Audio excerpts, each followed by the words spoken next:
Hey guys, welcome back to Bear's Workshop. We are here for the 253rd something. Yes, we are back. And welcome everyone. Glad to see everyone here. We're going to go over the stock price real quick and see how everything is. And then we'll go right into the video because I know that's what you guys want. So let's take a look at the price. Today's final price. I'm going to wait for more people to get on. So let's see here. There we go. That's Lucid. Lucid closed down 5 cents, but Nikola closed up 19 cents, and it was closed at 245. Was the high for the day was 249. Opened at 229. There was some news, though I'm not necessarily sure that today's news had anything to do with the stock price, because we've seen this happen last week for no apparent reason. So we'll talk about the partnership with E.ON or E.ON or whatever it is called. I don't know, but maybe someone else can tell me. Is it E.ON, number one, E.ON, or E.ON, number two? So anybody knows, stick that in the comments, please. All right. So decent. 19 cents. We'll take that every day. We'll take 8% every day until it's back to where it should be. Tesla's down just a couple pennies, 23 of them, and Lucid was down a nickel. So mixed market today for the EV stuff, but if you're a Nikola fan or investor, it's good. It's good. Well, it's better than it was yesterday, we'll say that. And hello, everyone in the chat saying hello. And we are going to get right over to that video. I'm wondering where everybody is. 45 people. Wow, it just suddenly jumped up. So you 45 people, do me a favor. Smash that like button, please. And let's go take a look at today's video. We'll be doing a Lucid video in a couple of days, a Lucid live stream. We'll have the Lucid flyover later today also. So those things are coming for you later today. January 14th, that's coming up. It's going to be our 2-year anniversary of flying over. So I'm expecting anniversary cards and gifts, so you know where to send them. All right, so today, lots of trucks out there. I'm not sure that there was new trucks or if trucks were moved around, but there was some trucks moved around, or spaces were filled and other spaces were emptied. I don't know if they were moved around or if trucks were made and then stuck in those spots. I'm not expecting too many more trucks before the end of the year. I think they just need to reach their production goal that they stated, which on their revised one, and then there's not too much point creating these trucks when they cost them $500,000, $600,000, or whatever it is right now. So we're kind of in one of those states where we want to see less trucks, but we want to see more trucks, because we know that every time they build them, it's costing them a fortune, because their margin is so negative, and just producing more of them is not going to reduce that margin. But fixing the battery casting issue with, not that it doesn't work, but being that it costs so much, is when we want to see the production numbers really start to fly. So that's what I'm hoping for, but I'm mixed because I also like to see the production. So here we have a tray out there on the test track, and we were chasing him down. He's moving, and we're taking shortcuts across the field. And I believe that's a fuel cell. It's kind of hard to see from this angle, but it sure looks like one. It's hard to say for sure, but we'll get a little closer here. But it's got the black backing on the cap, so that looks like the fuel cell. But he's hauling butt down the test track. We're gonna see some more. I've found some more cabs, just a couple more, like a handful, that were hidden off in one section. The cab count is about the same. I didn't do a cab count, and I did not do a truck count today, but you guys are more than welcome to. I think I counted 137 on our last video. So take a look and let me know what you see. There's still some more work going on right on the top of the screen. We believe that might be an electrical substation. iMelt says definitely a fuel cell. Oh, definitely now. My eyes aren't the best anymore. But you can see the black on the back, but just needed to see it just to be sure. You never know when they've changed the backing or something. There we can see up at the top of the screen all the trucks sitting there. And I did a little comparison, and we've also got another mobile charging trailer. A new one has been added to this group right here. So that's 13 right there, and there's another 2 right there, and that's a truck. It looks like something just got washed because there's a long puddle of water coming out. Don't know which one it was. But there were some holes right over here on our last flyover. And then there was, closer to us, it was more packed in, and now there's some holes. So we got 4 trucks on the charging stations right now. We've got another 4 trucks over there. There's a bunch on the other side. We've got 1 down there. You can see over here on the construction is continuing. Looks like they've painted the outside steel. That has to be painted for weather protection and before the walls go up, and that has been painted. So that probably means that area is very close to having walls put up. They're making their way up from the south, and then they'll hit this area. But that is something that has to be done first. Maybe these guys are doing the painting for all we know. But you can see the outside is all white around here. We've got materials down here. Move this silly bar that I don't like. Got our drainage over there. And then we've got 4 more charging trailers right here. Another 1, 2, 3, 4, 5. Another 5 over here of the charging trailers. Here we've got a bunch of the test trucks all lined up. Those are all battery electric. All of them are. It's one of the first ones over here. The one with the graphics. This is a generator, I believe. There's a couple chargers all around here. We've got the generator, another generator right here. They're plugged into these chargers. Not sure what brand these are. We're going to have to take a closer look at that. Dover says it's pronounced E.ON. They are a large energy provider across Europe. Yes, I do know that part. So it's E.ON. Okay, why do they have a dot in it? If you can explain that, I'm just kind of curious. Down below, we see materials are stacking up. Down here, these are supply trailers and materials, more supply trailers, a toilet, because everybody needs a toilet. Over here we have, those look like windows. Nah, that's probably just the outside cladding. Let's take a look. I don't think those are windows. No, I think that's just what they're wrapped up and makes it look like a window that would fit really nice into here. But I don't think those are going to end up being windows. Those are probably just pieces of the wall that are in their packaging still. Yeah, okay, now that I can see some of these, the white lines that are going down are not straight, so it's not a window. It's just the packaging. So these are all the wall materials that they're putting up over here. Let's see here. More toilets, and they're working on the facade over here. Those facades take a lot of work because they have to put up each individual metal piece that separates each piece of glass. And you can see that they're getting them all up there. The first 1 or 2 took a while. This one right here on the left went up pretty quick. You can see the door in here. That's the door that leads into the factory. They have it covered in case something falls off the construction area. You got to do that for safety. That's roofing material down yonder. iMelt says, congrats on the 17,000 subs. Yes, we hit the 17,000 subs sometime overnight last night.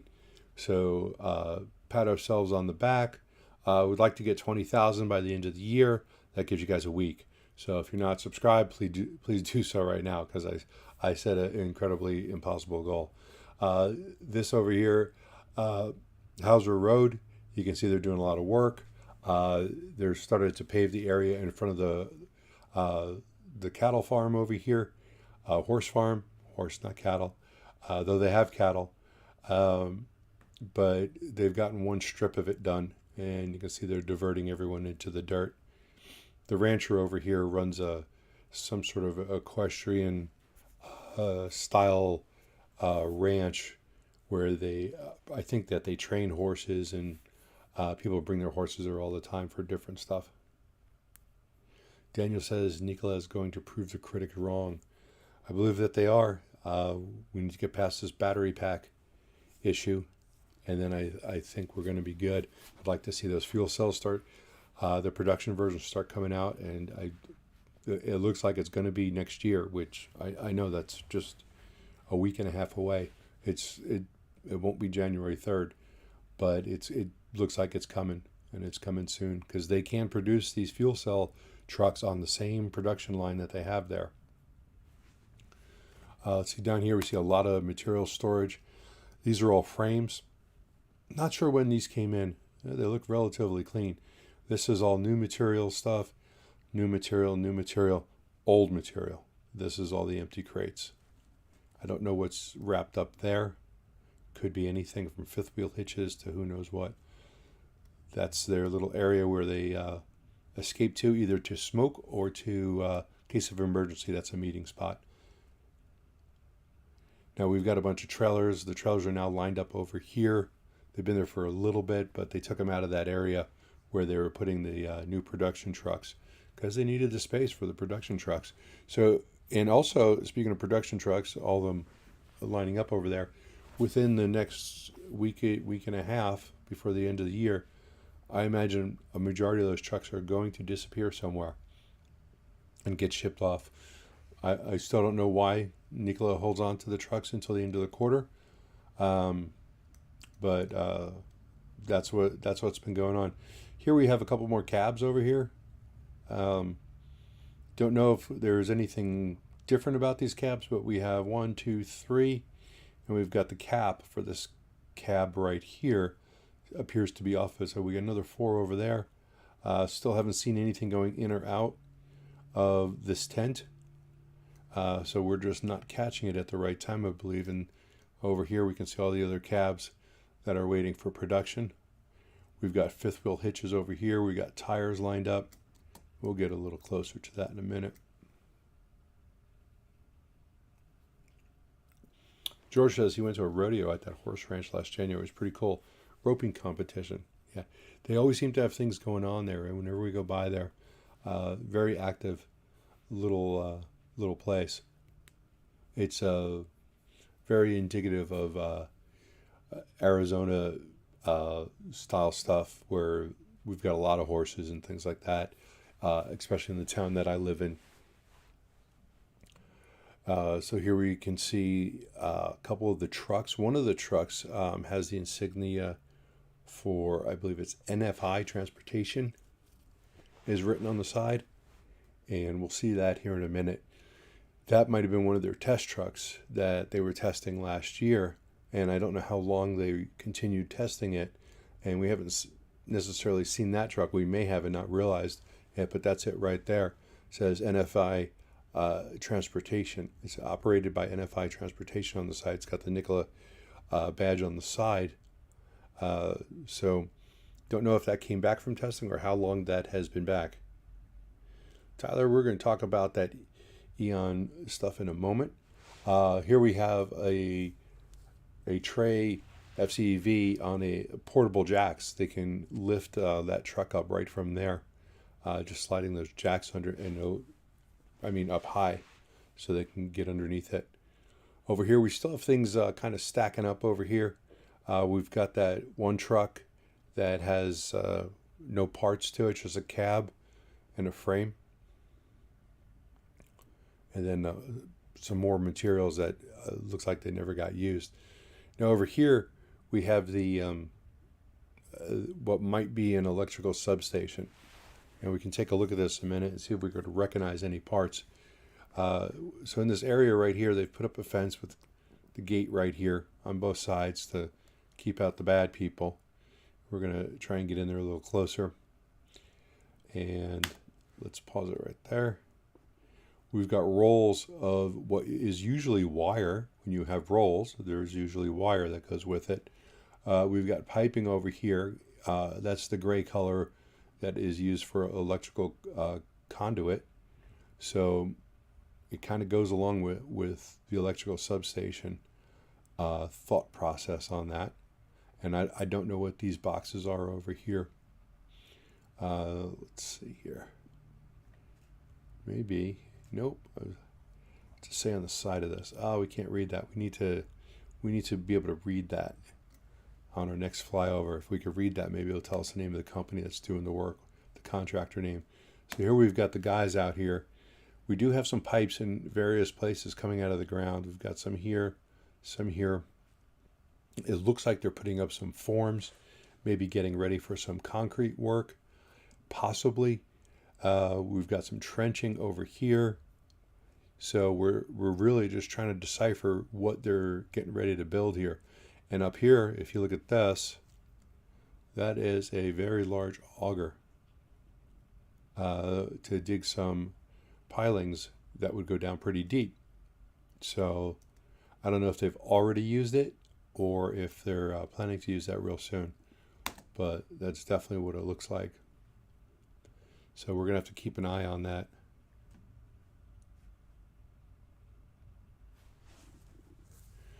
Edward says there's no hydrogen trucks taking party guests for rides last Saturday. Just the electric trucks were used. From what I saw, I'd agree with that. I'm not reading into that as meaning anything, though. Negative or positive. They just probably wanted to use something that they had 100% confidence in. Maybe the FCEVs don't have a second seat installed yet because there's no need for it. I don't know. Now here we can see all the trucks. Now, I was saying earlier, this area had spots in it on our last flyover, and this area did not. Had less spots than what it has now. I don't think that they pulled trucks out of here and then just filled these empty spots. It just seemed kind of a weird thing to do. So I'm not sure exactly what's going on. This row and the smaller one behind it has the same amount. We've got another battery electric moving over here. And they're like before, there are trucks everywhere. So it'll be interesting to see what happens in the next week and a half with all these trucks. See if a bunch of them disappear like they have in the past.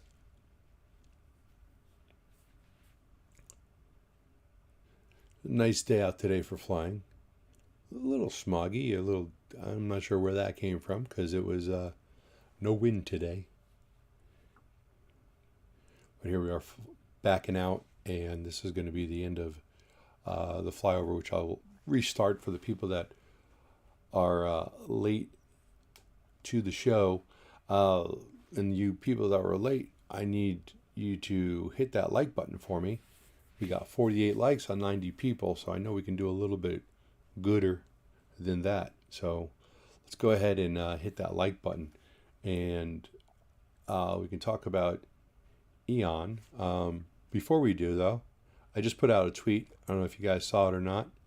I got a call from Lucid today, not about anything really exciting, like, hey, we're going to let you fly over. But I got a call from them confirming my Air Pure order, and they said that because I did not get the Surreal Sound Pro, which is a $4,000 option, I'm looking at Q3 of next year for delivery of said vehicle. If I was to upgrade the Surreal Sound Pro, upgrade to it, which is $4,000, I would probably get it in second quarter. Being that my hearing sucks already, and this car is going to be used for Toro, I mean, somewhat, and it's also going to be used for, yeah, we're going to drive that car. Don't get me wrong. But I'm old. I can barely hear. There's no point getting a better sound system for $4,000. So because of that, the basic system, if you want to call it basic, is just not available yet. So I'm going to have to wait a little bit longer. But it was interesting to get the call. I tried to get as much information out of this guy as possible. Talked to him about, they said that they have delivered a couple of Tourings, but mostly GTs, and they're working on getting everything out. They think they're really going to be picking up on the deliveries very soon. They're going to get over that hump. Let's see, what else did he say? Couldn't really give me any numbers on like how many. I asked him how many cars do you think he's delivered in the last month. He's like, oh, I don't know. He didn't know. So I tried to fish out whatever I could from him, but of course he was filled with almost nothing. I didn't tell him who I was and that I'm a Lucid stalker, because that might not work out for me. He may not want to say anything to me, but I still didn't get much out of him anyway. All right. So E.ON.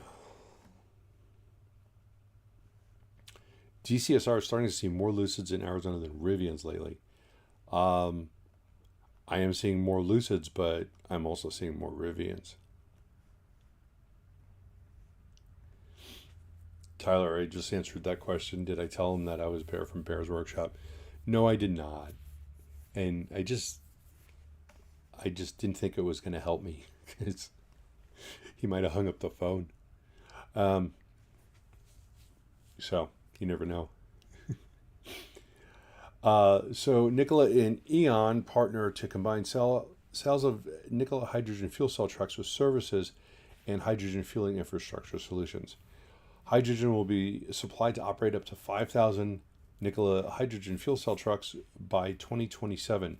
So that means they are going to produce the hydrogen, and I would assume help with the delivery of that hydrogen. Are they creating the transportation hubs or the hydrogen hubs where the trucks are going to fill up? I kind of get that idea from this. This is what it seems like. So they're going to create and operate these stations for the Nikola trucks. And obviously there's going to be some sort of partnership in this, using each other's technologies and knowledge to help get to make enough hydrogen to supply 5,000 trucks by 2027. I'll be honest with you, that doesn't sound like enough. I know it's by 2027. It could happen sooner. But if they start selling those fuel trucks like they can, with 14,000 reservations back when they first announced it, don't know how many of those are still good or how many of those will be in Europe. But if they start getting put out there and they're performing as well as Nikola says they are, they could have a lot more of them out there. Maybe not in Europe, though. Maybe those majority of those are here in the United States. Don't know for sure. But if it takes off, it's going to take off. It would be interesting to know also if other vehicles, other hydrogen trucks that are non-Nikola can fill up at these stations. And if they can, will Nikola be making money off of that because they're part of the energy supplier? I would think that they would. I didn't bring enough water to the show. Hopefully I don't need it. So by 2027 and progressing thereafter, the partnership plans to supply green hydrogen power to up to 5,000 hydrogen-powered Nikola Tre FCEV cabovers with a range of up to 800 kilometers, which is about 500 miles. So maybe that's just the short-term plans, because these hydrogen trucks are supposed to long-term go further than that.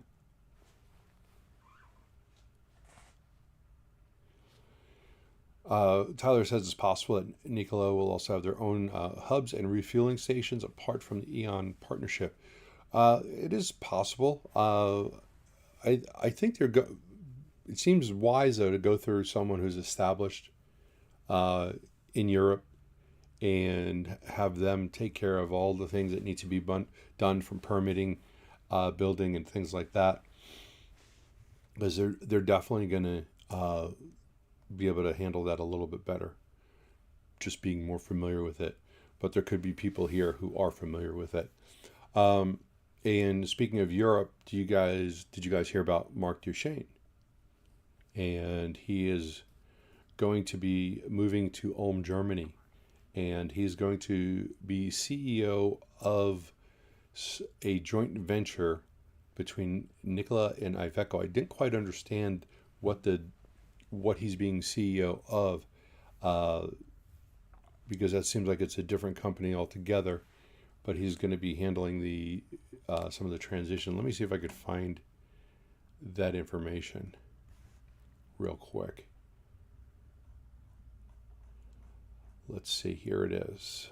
I will read it to you when it decides to open. Patience. Let's see here. Let's see. Mark Duchesne put out, and I'm not sure where this was put out on. It could have been LinkedIn. It doesn't look like Twitter. It's been a pretty good 3 years. Talks about some of the accomplishments. Designed and built a new truck factory in the middle of the desert. Built a kick-ass manufacturing team from 1 to 300 plus. Started production of a brand new battery electric truck, and have prepared for the launch of our hydrogen fuel cell truck in 2023. Prepared for production of a state-of-the-art fuel cell power module. Acquired and ramped production of a battery pack company. Now it's time for the next opportunity.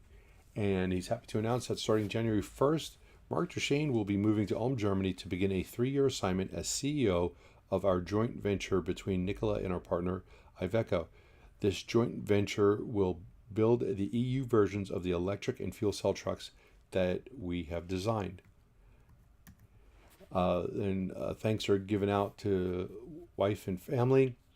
Thanks to the Nikola team. Jamie Ulloa will take over as global head of manufacturing, and the team will continue to do great things in this coming year. Thanks to Diego Borges and the rest of the joint venture, JV joint venture team in Ulm for their work up until now to start this joint venture and progress it to this point. And then thanks to all of us who have supported Nikola over the years as we work to provide innovative and really cool products that will make the trucking industry cleaner and help our environmental heal mile by mile. So that is from Mark Duchesne.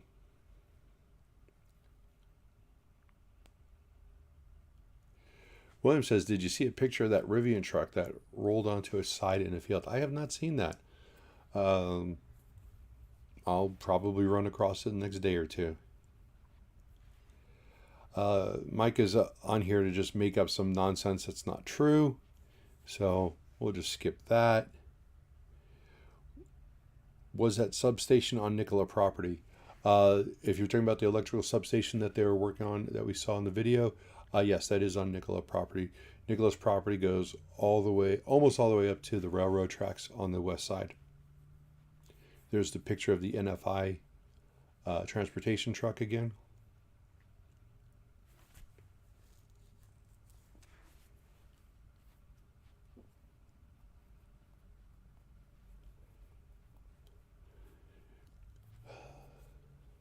I was just reading the rest of Micah's comments. It was so stupid.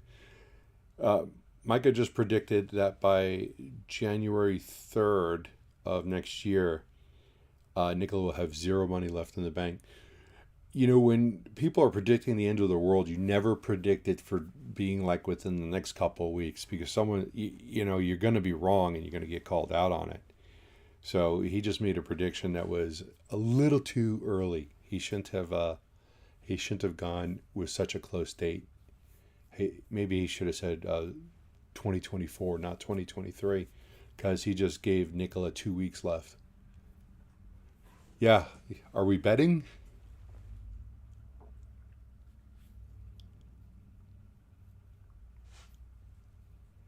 All right, so this is the substation or whatever, the switchyard, whatever they're going to call it. Um, Possibly, this is what we think is possible, but we're still waiting to find out. So, what do you guys think of the E.ON thing? I mean, it obviously doesn't look bad. It doesn't look like either company is throwing a lot of money at each other. So I think it's just a partnership to move forward to provide hydrogen and make money off of that.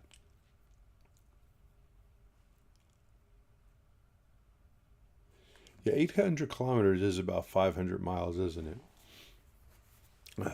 Well, I guess that is where the fuel cell truck is listed right now as being able to go 500 miles. I think the range is going to get up to either the 8 or 900 fairly easy when you think that they just have to find a place to put a hydrogen tank, another hydrogen tank, and from there you can just increase range.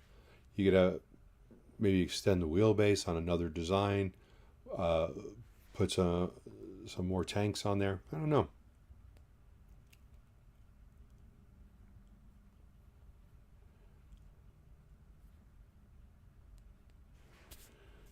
DCSR says lots of good news between E.ON and Plug. 2024 could be a moon year.